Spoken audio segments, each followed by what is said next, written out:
All right. Now, we will talk about in this video the isolation route, which is referred to as the speed out, which is probably my favorite, most glitchy isolation route, I would say, in Madden.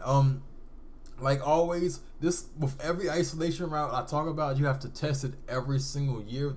In some years you may not be able to throw curl routes. Some years you may not be able to throw speed outs. It doesn't matter. Just test everything every single year because there's some years where some isolation routes are amazingly great, and some years they're and there's some they're sometimes bad. Sometimes the programmers program certain routes to be bad a certain year because they were too over effective the year before. So always with everything that I'm saying, it's all universal information, but go in and test it, even though it should work every single year. Just make sure you go in and test it for yourself. But we will be talking about the isolation speed out, which all it is, it's a regular out route for the X receiver. Just hot route him to an out route. That's simple. That's all you have to do. You can do it from any formation, any play, whatever. And as always with isolation routes, we're only talking about the certain isolation route. We're not talking about the rest of the play. So everything on the right side, don't worry about that. You can configure whatever routes you want to on the right side. Any formation doesn't really matter. I'm specifically talking about the functions of that X receiver, the isolated receiver, and his particular route, and that route is the speed out. So let's get into it. The speed out is a very I call it it's a route that keeps the defense honest, keeps them on their toes. They have to start disguising basic stuff, depending on what their play style is. Now, with all isolation routes, I keep on saying with all isolation routes, but with all isolation routes, we start off by looking at the defense, getting our first read. Is the defense giving us a certain read that would give us the thought of, would this isolation route be successful? And then if yes, you can continue draw whatever play you want to with the isolation route, snap the ball, and then you're taking a quick post snap read. You will probably end up reading two players at the most, but all it is, it's a confirmation that what you saw pre-snap is happening. And that's where the speed out excels, in my opinion. So let's get into what the pre-snap read would be with the speed out. Now, I only go to the speed out if this situation is occurring. The cornerback has to be off of the ball. Look at the guy that's over top of X. He has to be off of the ball at least 7 yards deep. Off of the ball at least 7 yards deep. That tells me it is either man coverage, man blitz coverage, it is a cover 3, it is a cover 4 quarters. Those are pretty much the only defenses, or they might mix in the cover 6, and like the cover 3 side of the cover 6 is that guy. So there's that as well. But those are the main coverages that you will get where the cornerback is at least 7 yards off the ball. Now that's your first read. That's really the main read. You also will get certain situations where it's like a cover 3, but this safety right here, he's rolled down.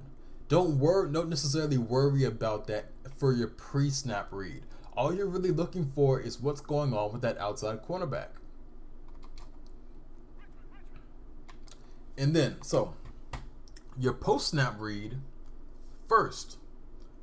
I don't even know why I reset the play for this guy, but your post-snap read, if you have any overhang defenders, or there may be a defensive end or a linebacker that's in the zone or whatever, or maybe this guy right here. All you're looking for is any possible overhang players that they aren't going flat towards the sideline. You're looking to make sure they're not going flat towards the sideline. That is your first read. And then literally you get that read in a quarter of a second.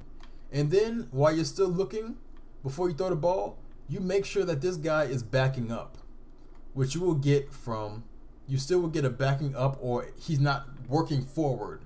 Let me just change that. Not backing up. Make sure he's not working forward. Because if he's working forward, that in a way that means he's in a cover 2 flat zone, hard flat, or he's in a cover 2 cloud flat. Those are the two routes that are, that the corner can play that's going to take away the speed out. So you're just making sure that they're not in those situations. So let me just give you a quick run through of, the base coverages that you'll see that it's effective against. Because I've already mentioned if you're getting a cover 2, like from that, it's not going to be effective. But guess what? If they go to a cover 2, that cornerback is not going to be in that pre-snap alignment that tells you that the isolation route can be successful. So we have cover 4 quarters on the field right now.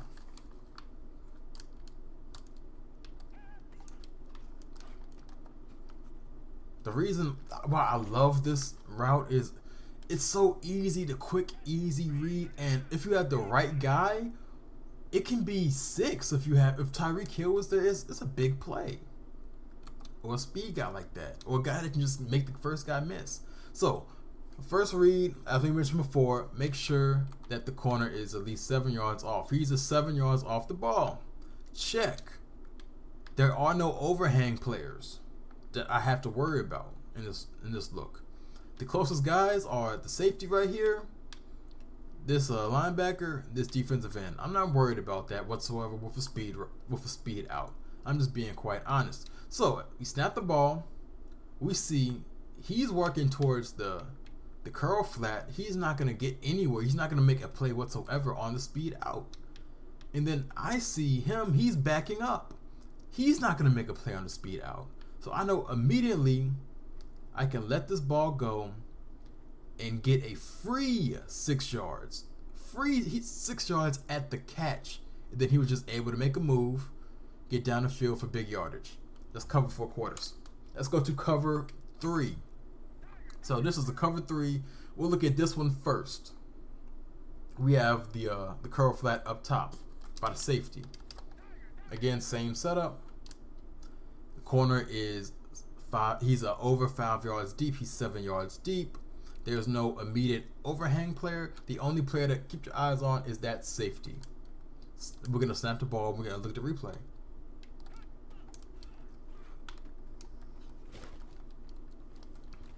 Like I say, test everything every single year, guys. Test it every single year just to make sure. Make sure you're seeing everything clearly. So, corner 7 yards off the ball, no overhang player. We snap the ball. We see the safety. He breaks over here. But guess what? He's 10 yards deep. What's he doing 10 yards deep? He can't do anything. I'm not worried about him. Move my eyes to the second read. Cornerback. He backpedals. That lets me know I have this out clean. I have it clean.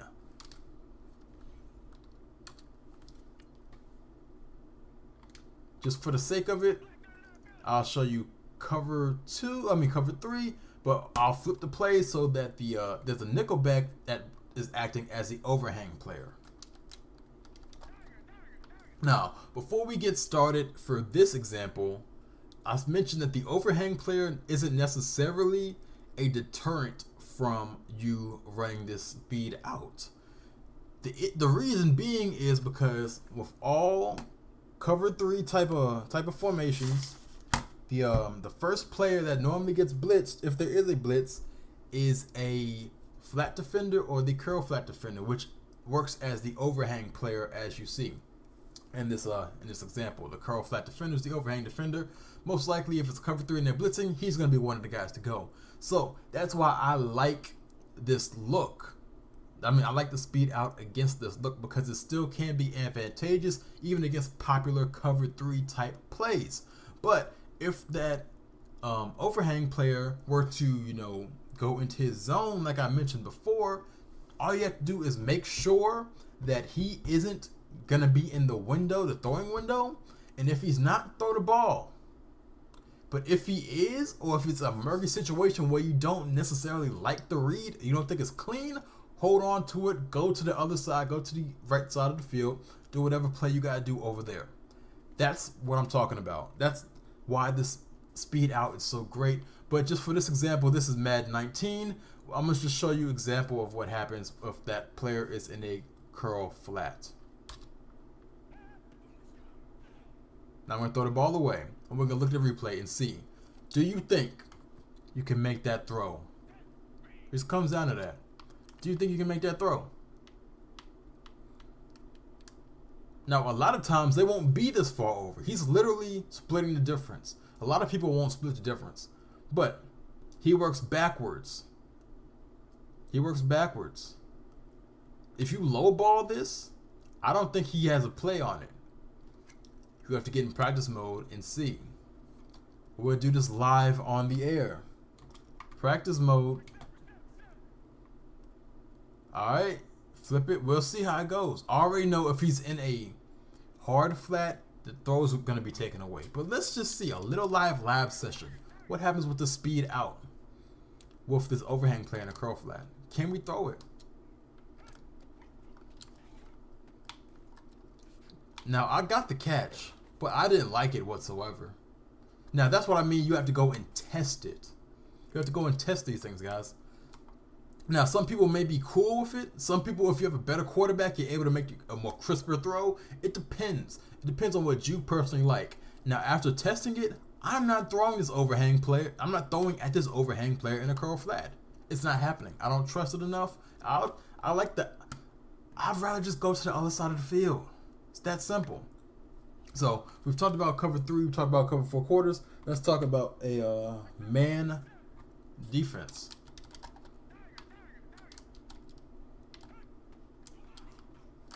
Like stealing candy from a baby. Again, let's go to the replay and see what is crack-a-lacking with this. Pre-snap read, cornerback is 7 yards off the ball. You got a little creepage coming up from the safety. You don't know exactly what he's doing, but don't worry about it. He's not necessarily hurting this speed out from his alignment right here. So you just have to see how things play out. Snap the ball. You see there's no overhang player. There's no one that can make a play on the ball. You see the cornerback, he steps backwards in a way. Go ahead and make you a crisp throw to a good wide receiver. Take that easy yardage. How many yards we working at? The catch is at 6.5. He may be able to reach for 7. Stealing candy from a baby. So we went over all the things that, all the looks you can possibly get with this speed out. Let's talk about hash marks here. This is another thing that you test. I like with the speed out, I usually like running it from the short side of the field. I want to run it to the short side of the field. It's an easier throw for the quarterback. It's a quicker throw for the quarterback. It's a little bit quicker, so the defense can't click on necessarily make a play as easy. I just like it better. But you also have to test things with throwing it from the wide side of the field. It may be better. It may have more space created. It may affect defensive alignments differently. Just get in practice mode and test it. And this has been the complete comprehensive breakdown of the isolation route, which I like to call the speed out. Add it to your games, guys. It's a free 5 yards. Colonel, I'm out.